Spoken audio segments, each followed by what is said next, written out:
اللہ نے مفت میں کوئی سودا نہیں کیا. جب میری مانو تو صحیح, کفی تو کفی ما ترید, تیری ساری مان جاؤں گا یا پاک دامن بن کے دکھا. زوجناہم بحور عین, جنت کی لڑکیوں سے میں خود تیرا نکاح کروں گا. دیکھو یہاں ایک حد ہے کسی چیز کو بھی حسین بنانے. ایک قدرتی حسن ہوتا ہے, اس کی بھی ایک حد ہے, اب آپ اس سے آگے نہیں ہو سکتے. جیسے نیاگرا کا ایک قدرتی حسن ہے, نہ اس میں ہم کوئی بڑھا سکتے ہیں نہ گھٹا سکتے, ایک اپنے نظام سے وہ چل رہا ہے, اس میں بڑھوتری کوئی نہیں.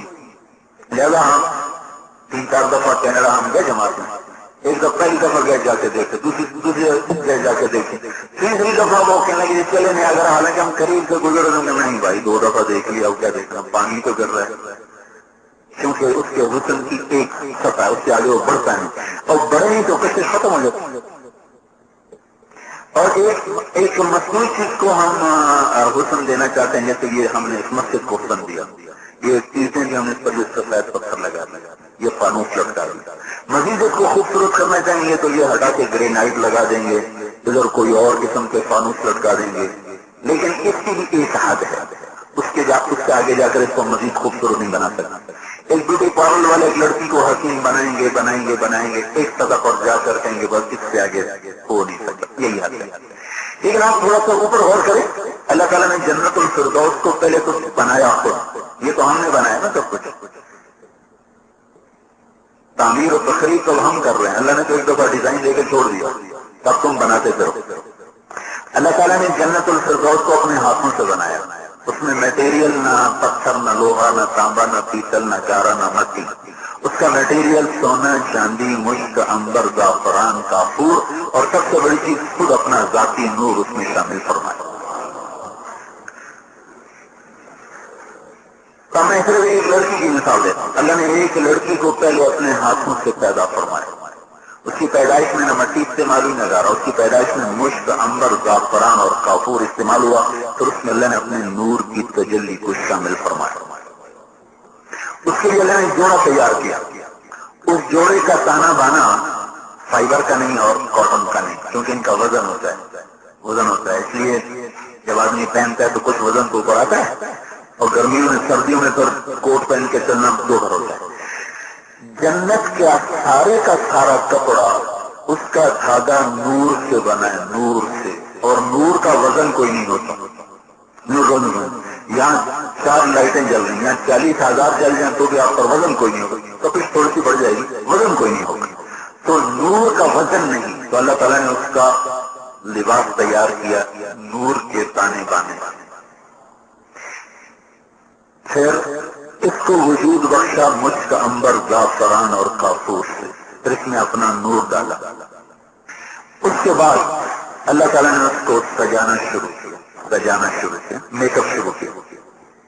1 دن 2 دن 3 دن سال 7 مہینے 1000 سال 2000 سال نہیں, جس دن جنت الفردوس کی چیزیں پیدا ہوں. میں نے آپ کو 2 چیزیں دی, ایک لڑکی کے ساتھ منسلک کر لو, اس کا کپڑا, اس کا زیور, اس کا وجود, ایسے آپ ہر چیز کو سوچیں, اس کے گھر, اس کے دروازے, اس کی الماریاں, اس کی کرسیاں, اس کی سواریاں, اس کی سڑکیں, اس کے پھول, اس کی پھلواریاں, اس کے باغ, اس کے باغیچے, اس کے مرغزار, اس کی وادیاں, اس کے پہاڑ, اس کے جنگل, اس کے دریا, اس کی آبشاریں, اس کے سمندر, اس کے پرندے, اس کی مچھلیاں, اس کی کشتیاں, ایک چیز پر غور کرتے ہیں, اس کے پھول, اس کی کلیاں, اس کے پھل, اس کے ذائقے, ہر چیز پر یہ بات آئے گی جو میں بھی کہنے لگا ہوں.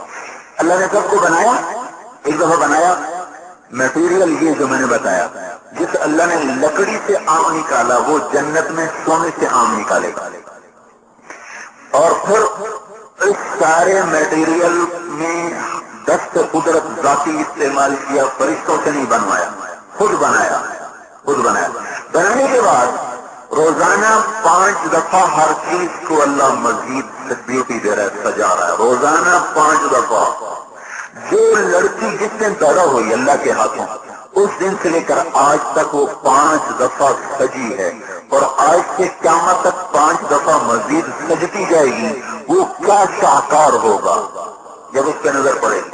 تو اس کا جو لباس ہے, ہمارے لباس کے جو اس کرتے کو آپ کتنا سجائیں گے, آخر تو ایک جگہ جا کے ختم ہو جائے گا. اللہ نے اس کو جو لہنگا پہنایا، جو لباس پہنایا، جو بھی پہنایا، وہ روزانہ 5 دفعہ سجایا جا رہا ہے اور قیامت تک سجتا جائے گا. 3 میل کے دائرے میں اس کا لباس گردش کرتا ہے جب وہ چلتی ہے. 3 میل کے دائرے میں. اسے میں نے پہلے کہا کہ نور کا وزن نہیں، لہذا اس کے اتنے جوڑے جو 3 میل کے دائرے میں گھوم رہے ہوں گے اس کا وزن کوئی نہیں ہوگا. اب 5 دفعہ روزانہ اس کا وجود سجایا گیا، زیور سجایا گیا، کرتا سجایا گیا. جس گھر میں بیٹھتی وہ گھر سجایا گیا، جس مسیری پہ بیٹھتی اس مسیری کو سجایا گیا، جن راہوں پہ چلتی وہ راہ سجائی گئی، جن باغ میں پھرتی وہ باغ سجائے گئے، جن باغیچوں میں پھری وہ باغیچے سجائے گئے، جن نہروں پر چلی وہ نہریں سجائیں گئی، جن کشتیوں پہ بیٹھی وہ کشتیاں سجائیں گئی. اور آج سے لے کر قیامت تک وہ سج رہی ہیں، سج رہی ہیں. اللہ کہہ رہا ہے یہ جو میں نے تیرے لیے تیار کیا ہے تو کیوں گندگی میں منہ مار رہا؟ کیا ہو گیا دیوانے؟ اس لیے ہمارے نبی نے فرمایا بئس العبد عبد طمع یقودہ، وہ بھی کوئی انسان ہے جو طمع کا غلام بن جائے. بئس العبد عبد رغبا یذلہ، وہ بھی کوئی انسان ہے جو چسکوں کا غلام بن جائے، لذتوں کا غلام بن جائے. بئس العبد عبد ہوا یذلہ، وہ بھی کوئی انسان ہے جو شہوت کا غلام ہو کر تباہ و برباد ہو. بھائیو، ہندو کی غلامی بھی بڑی ذلت ہے، انگریز کی غلامی بھی بڑی ذلت ہے، یہودی کی غلامی بھی بڑی ذلت ہے، اور اللہ کی قسم نفس کی غلامی اس سے بھی بڑی ذلت ہے. دیکھنے میں پاکستان آزاد ملک ہے، لیکن اللہ کی قسم چند انسانوں کو چھوڑ کر یہ سب ہم غلام ہیں. غلام، نفس کے غلام، اپنی خواہش کے غلام، اپنی ضرورت کے غلام. ہم مردان ہو رہے ہی نہیں، ہم نے آزادی سیکھی ہی کوئی نہیں. ایسے ہی خطہ اللہ نے اپنے فضل و کرم سے دیا کہ چلو اس کی قدر کریں گے، پر ایسی نہ قدری کی، ایسی نہ قدری کی. ان 6 لاکھ روحوں کو کیا جواب دیں گے جو بارڈر کراس کرنے سے پہلے کٹ گئے، مر گئے، دریاؤں میں بہ گئے؟ اگر ان کو کیا جواب دے گا؟ اس سے جالندھر سے مائگریٹ ہو کے آئے تھے، سرگودا میں رہتے تھے، سیلام والی احراری تھے، تو کبھی کبھی ملنے آتے. ایک دفعہ بیٹھے تھے، میں تو کبھی کبھی گھر جاتا تھا ڈیرے میں سے، یہ نہیں کام بیٹھے تو مجھے یاد نہیں. تو کہنے لگے میں نے جب 47 میں سفر شروع کیا، خاندان تو کٹ گیا، کوئی کہیں گرا، کوئی کہیں گرا، کوئی کہیں گرا. اکیلی جان کو لے کے بھاگے. دن میں کماج کے کھیت میں چھپ جاتے تھے اور رات کو سفر کرتے تھے. کہنے لگے اس طرح چلتے چلتے میں دریائے ستلج پہ پہنچا. اس وقت ستلج کبھی بہتا تھا تو پیر میں آتا نہیں تھا، ایک لکڑی ڈھونڈی گئے، ایک شیطین کا مل گیا، وہ اٹھایا اور پانی میں ڈالا اور دریا پار کرنے لگا تو سارا دریا لاشوں سے بھر کے بہ رہا ہے. یہ نسل کیا جواب دے گی ان لوگوں کو جنہوں نے بستے گھر چھوڑ دیے اور مچھلیوں کی غذا بن گئے؟ اسی لیے پاکستان بنانا تھا تو تم ہمیں ذبح کروایا.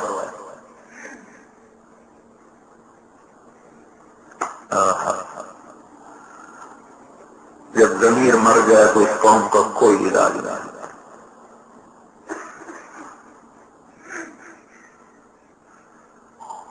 بے بسی کی انتہا ہے. اسے میں نے کہا نفس کی غلامی سے اور بڑی کوئی ذلت نہیں. تو یہ تبلیغ کا کام ایک شمع ہے اندھیرے میں. بھائیو، یہ کوئی جماعت نہیں ہے، ہم کوئی جماعت نہیں ہے کہ آپ کو تبلیغی جماعت میں شامل کرنا چاہتے ہیں. ایمان کو بچانے کی محنت ہے، ایمان کو پھیلانے کی محنت ہے. اس سے انقلاب آئے گا. لوگوں کے در کھٹکھٹاؤ، دیکھنے میں کچھ نہیں نظر آتا، ایسے کیا ہوگا؟ لوگوں کو کہ اللہ کی مدد سے کیا ہوگا؟ اس سے اللہ کی حجت پوری ہو جاتی ہے. پھر اللہ ایک طرف کر دیتا ہے، ادھر ہو جاؤ، ادھر ہو جاؤ. وما كنا معذبين حتى نبعث رسولا. اس وقت تک اللہ کی پکڑاتے نہیں جب تک کوئی سمجھانے والا سمجھانا دے. تو ہم حضرت محمد صلی اللہ علیہ وسلم کے امتی ہیں. ہمارے نبی آخری نبی، ان کے بعد کوئی نبی نہیں. ان کے پیغام کو اپنوں میں زندہ کرنا، ساری دنیا میں پہنچانا ہماری دین ہے. ہمیں اللہ کے رسول سے وہ تعلق ہی نہیں جو ہونا چاہیے. اس تعلق کو زندہ کرنا، اثر نو زندہ کرنا، استوار کرنا. اسلام چند رسموں کا مجموعہ بن کے رہ گیا ہے.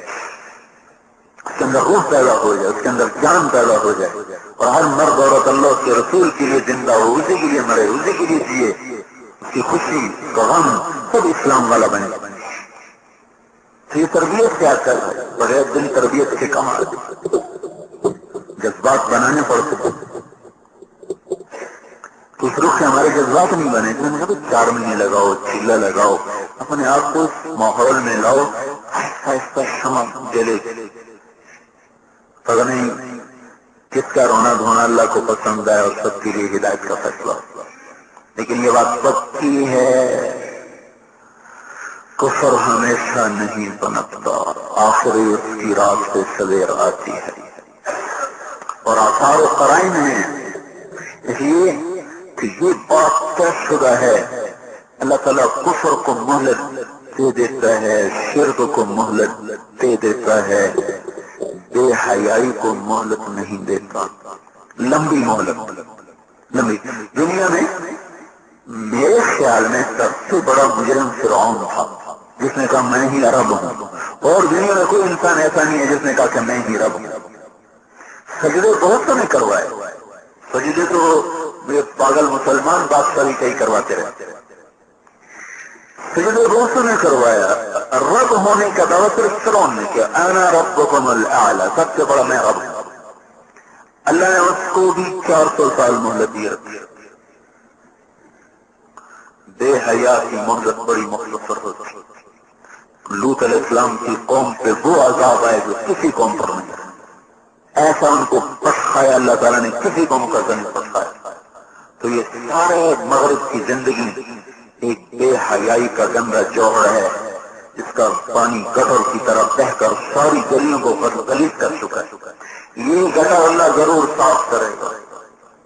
ہمارے گٹر بند ہوئے ہم شور نہیں بجاتے، بلاؤ میونسپل والوں کو گٹر صاف کریں، گٹر صاف کریں. اللہ اس گٹر کو ضرور صاف کرے گا. یہ دھرتی اگر اللہ کی ہے تو یہاں اللہ ہی کی چلے گی. باطل کو مہلت ملنے کا مطلب یہ نہیں کہ اللہ سے زیادہ طاقتور ہو. ہمیں ڈھیل دینے کا مطلب یہ نہیں کہ اللہ ہمیں دیکھتا نہیں کہ نمازیں بھی چھوڑے بیٹھے اور سب کو چھوڑے بیٹھے.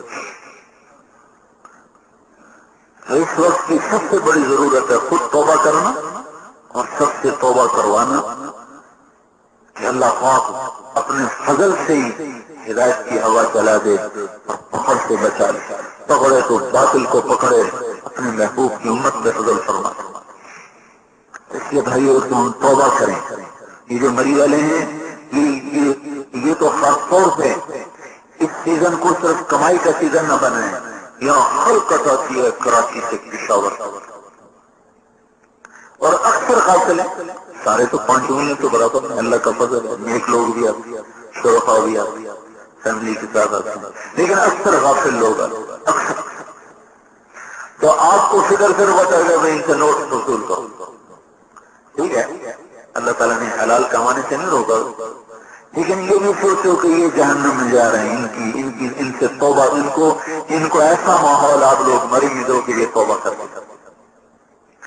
گناہ کرنے والا آئے گناہ کی نیت سے جائے توبہ کر دے. ایسا ماحول نہیں دے. اللہ سے مانگو کہ یا اللہ تو ہمیں ایسی بصیرت عطا فرما کہ ہر آنے والے سے ہم توبہ کروا. اس لیے بھائی ایسا ماحول بنو اپنے ہوٹلوں میں، اپنے بازاروں میں، جو آئے بس وہ توبہ کر کے جائے. تو آپ بڑی کمائی کر سکتے ہیں، بڑی کمائی کر سکتے ہیں. سارے پاکستان میں مری میں بیٹھ کے اسلام پھیلاتا ہے، کیونکہ ہر شہر سے لوگ آتے. تو ان پر ایسی محنت کرو کہ وہ توبہ کر کے اور آگے تبلیغ کے کام کو اپنا کام سمجھتے ہوئے جائیں. سارے پاکستان میں آپ کے ذریعے سے ہدایت کی ہوا چل پڑتی. لیکن یہ بے دردی ہے، بے دردی کہ آپ کو صرف پیسہ بٹورنے کا فکر ہو اور اس کو دیکھ رہے ہو کہ کھلم کھل اللہ کی نافرمانی کر رہا ہے اور آپ کو اس پہ رونا نہ آئے، اس کا درد نہ ہو. یہ ہائے بڑی قیمتی ہوتی ہے۔ انور شاہ صاحب کشمیری رحمت اللہ علیہ گاڑی پہ چڑھنے لگے، ایک سکھ اترا لمبا اونچا خوبصورت، تو شاہ صاحب کی ہائے نکل گئی، ہائے۔ وہ کہنے لگا مولوی ہائے کیوں کی تھی، ہائے کیوں کی تھی؟ تو کہنے لگے ہائے ایسا خوبصورت چہرہ جہنم میں جلے گا، لو اس کی ہائے پر وہ مسلمان ہو۔ کوئی کلمہ پڑھ لیا، نہ کوئی تبلیغ، نہ کوئی دلائل نہیں، نہ کوئی قرآن کی بات، ایک ہائے ہے۔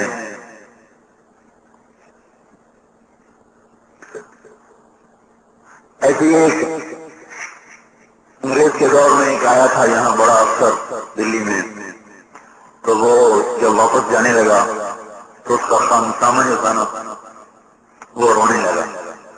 تو اس نے کہا تم رو نہیں، جو میری جگہ آ رہا ہے میں نے اس کے لیے لکھ دیا ہے کہ وہ تمہیں نکالے گا نہیں، وہ تمہیں نوکری پہ بحال رکھے۔ اس نے کہا صاحب میں اس سے نہیں رو رہا ہوں۔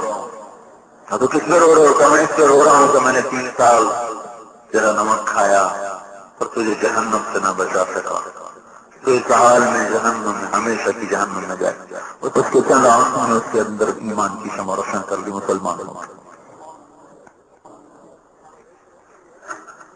تو ایک ہمیں بڑی دولت ورثے میں ملی تھی، حضرت محمد صلی اللہ علیہ وسلم والا درد و غم بلا دیا ہم نے، عرصے سے بلا دیا۔ یہ درد اپنے اندر مصنوعی پیدا کرو، کسی کو دیکھا نماز نہیں پڑھ رہا ویسے جھوٹ موٹ کی ہائے کرو، ہائے یا اللہ میرا قصور ہے، میں اسے نہیں سمجھا۔ آپ دیکھتے نہیں فجر میں کیسے مریض سنسان ہوتا ہے، حالانکہ صبح کے وقت سب جانور بیدار، پرندے بیدار، چرند بیدار، پرند بیدار، سب اللہ کی تسبیح پڑھنے میں لگے ہوئے۔ جس کے لیے کوئی کائنات بنی اور جس کو کہا جائے کہ تو میری تسبیح پڑھو، وہ سب غفلت کی نیند سوئے ہوئے۔ اور اللہ تعالیٰ یہ فرماتے ہیں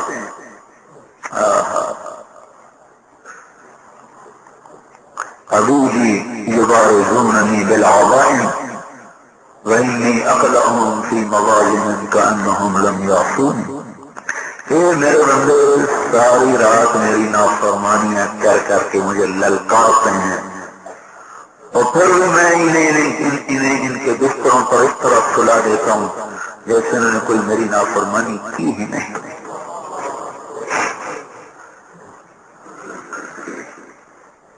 تو جو مکلف نہیں وہ صبح صبح اٹھ کے اللہ کو یاد کر، جن کو کہا گیا اٹھ جاؤ اپنے رب کی بندگی کے لیے، سوئے پڑے سنفا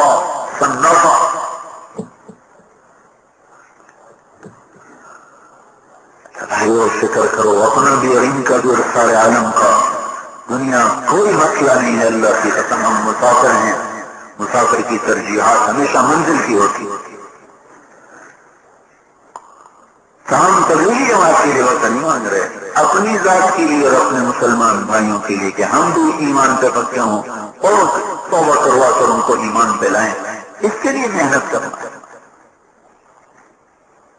تو بھائیو خود بھی توبہ کرو، آنے والوں سے بھی توبہ کرو، ہر ہوٹل میں نماز کا نظام بناؤ، مسجد تو ہر ہوٹل میں قریب نہیں، صفوں بچھواؤ، مؤذن مقرر کرو، امام مقرر کرو، اذانیں دلواؤ، کیسٹ کر کے ان کو پیار محبت سے تعلیم میں بٹھاؤ، نماز میں شریک کرنے کی کوشش کرو۔ پتہ نہیں کون سا دیا ہوا سجدہ کسی کو پسند ہے۔ 1982 میں ہماری جماعت گئی تھی انگلستان، تھا ہم لندن سے جا رہے تھے ڈیوزبری، زور کا وقت ہو گیا تو ہلکی ہلکی پھاڑ پڑ رہی تھی، ہم نے ایک جگہ گاڑیاں روکی تو مسلح بچھا رہے تھے فٹ پاتھ پر، تو ایک گاڑی ہمارے پاس آ کے رکی، ایک لڑکا نکلا کہنے لگا میں پاکستان کا ہوں، کراچی کا، لیکن میں نے دیکھا نہیں پاکستان، یہی میری فیملی ہے، یہ ہم کراچی سے ہیں، آپ کو دیکھ کر میرے دل پہ اثر ہوا ہے، میرا یہ کہتا میں بھی آپ کے ساتھ نماز پڑھوں۔ تو ہم نے پوچھا آپ کو کہ مجھے آتی کوئی نہیں، پہلے کبھی پڑھی کا نہیں، زندگی میں کبھی نہیں پڑھی، بس آپ کو دیکھ کے دل کرا ہے۔ ہم نے کہا وضو کر لو، کہ مجھے وضو بھی نہیں آتا، بس میں ویسا آپ کے ساتھ کھڑا ہو جاؤں۔ راستہ تو ایسے ہی کھڑا ہو. ہم نے پڑھی، اس نے بھی اسی طرح پڑھی. یہ ماحول کا اثر ہے. ایک ماحول بنا جس نے کبھی زندگی بھر نہ ماں باپ نے پڑھی ہوگی، یا ماں باپ پڑھتے ہوں گے تو اس کو کبھی کہانی ہوگی، لیکن ماحول نے اس کو کھینچ لیا. ظاہر نام بعض نام کیسے اٹک جاتے ہیں ذہن میں. تو ایسی فضا بناؤ اگر آپ کا یہ کمائی تو آپ کی 4 مہینے چلے گی، 6 مہینے چلے گی، پھر ختم ہو جائے گی. پھر آپ انتظار کریں گے کہ اب سردیاں ہیں تو کوئی سردیوں کا سیزن لگ جائے گا تو پھر گرمیوں تک کا خرچہ کٹ ہو جائے گا. پھر وہ ختم ہوگا، پھر آپ کو انتظار ہوگا اب گرمیاں ہیں تو گرمیوں کا سیزن لگے گا تو سردیوں تک کا خرچہ کٹ ہو جائے گا. لیکن یہ جو آپ نے خود توبہ کر رہی اور اوروں سے توبہ کروا کے ان کو اللہ کے حکم بڑھا لیا، یہ تو بس قیامت تک کے لیے کھاتا کھل گیا. چلتا ہی جائے گا، چلتا ہی جائے گا، چلتا ہی جائے گا. اور خود بھی توبہ کرو، اوروں سے بھی کرواؤ. بڑے نازک حالات کے امت کھڑی ہوئی. تو اب بولو بھائی کون نام دے گا اس کے لیے نہ کرنے. حضرت مولانا طارق غنی